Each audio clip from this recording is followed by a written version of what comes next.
Chào bà con nha. Hôm nay mình mưa và bão quá mình không có đi quay clip được bà con ơi.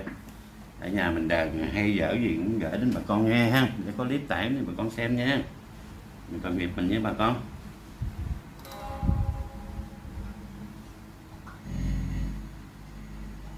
Máy móc gì nó cũng lâu đời bà con ơi.